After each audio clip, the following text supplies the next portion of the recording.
अभी गाड़ी प्लेटफार्म पर पहुंची थी। रितेश जल्दी से उतर गए। सामने एक स्टॉल से नमकीन के पैकेट, एक पानी की बोतल खरीदने लगे, क्योंकि गाड़ी यहाँ 2 मिनट ही रुकती है।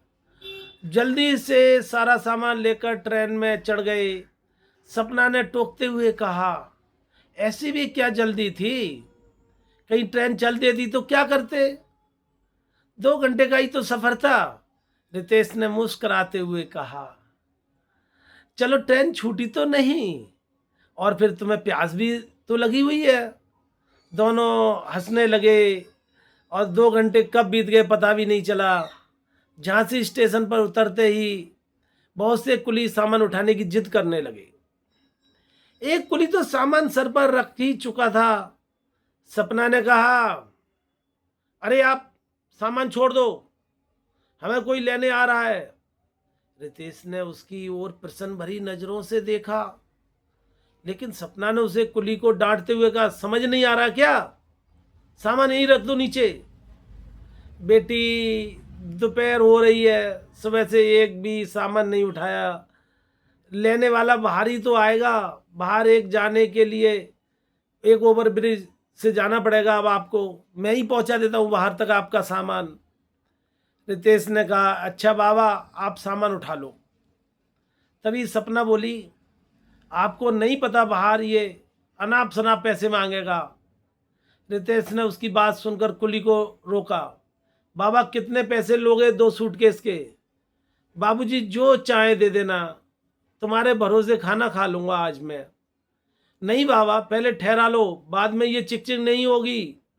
सपना ने अड़ते हुए कहा, बेटा 50 रुपए बनते हैं, तुम जो चाहो दे देना। रितेश, चलो बाबा, कोई बात नहीं। वह बूढ़ा कुली बड़ी मुश्किल से सामान उठाकर ब्रिज पर चढ़ रहा था। सपना रितेश पर बरसते हुए, कोई हट्टा कट्टा कुली नहीं कर सकते थे? इस बूढ़े से तो सामान लेकर चढ़ा भी नहीं जा रहा है।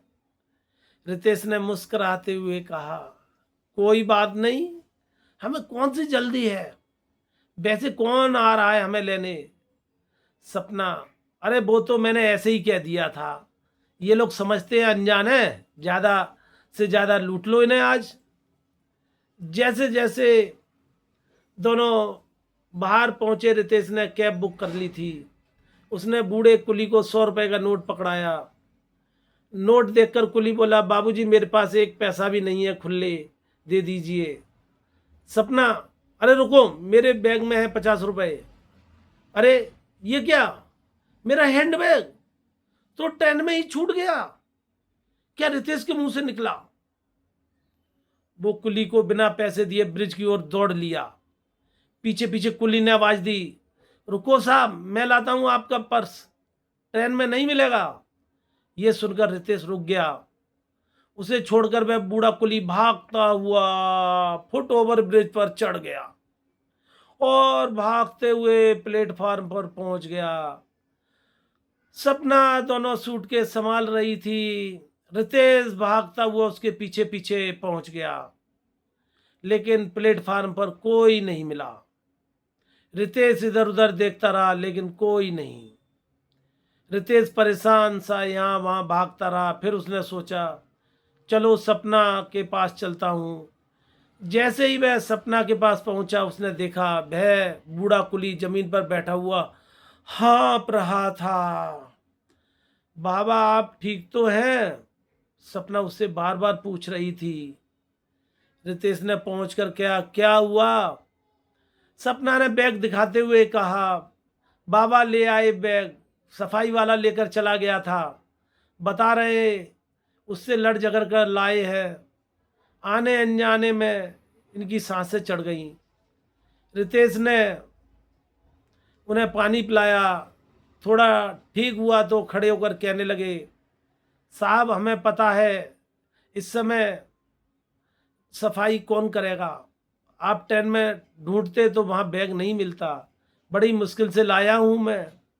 रितेश बाबा, आप भूखे प्यासे हमारे पर्स के लिए भाग रहे थे, आपका ये उपकार हम कैसे उतारेंगे। सपना की आंखों में आंसू झलक उठे थे। बेटी, अपना बैग चेक कर लो, सब सही है ना? बाबा सब ठीक है। तभी रितेश ने जेब से निकाल कर 500 रुपये दिए। नहीं बेटा, बस 50 रुपये दे दो खुले, मैं खाना खा लूँगा। बस एक बात याद रखना बेटा, हर आदमी लुटता नहीं है, सब एक जैसे नहीं होते। बहुत कहने पर भी उसने पैसे नहीं लिए और अपने 50 रुपये लेकर सामने वाले ढाबे की ओर वह चल दिया। रितेश और सपना एक दूसरे को देख रहे थे। क्यों हम हर आदमी चोर नजर आता है? एक गरीब बूढ़ा आदमी एक उपकार हमारे ऊपर चढ़ा गया, जिसे शायद अब कभी उतारा नहीं जा सकेगा। तो दोस्तों, कभी किसी पर विश्वास करना भी सीखिए और ना भी करना सीखिए, लेकिन वो हमारे आपके विवेक पर निर्भर करता है, समय के अनुरूप किस पर विश्वास किया जाए, किस पर नहीं। हमारी कहानी आपको अच्छी लगी तो आप औरों के साथ भी शेयर कर दीजिए।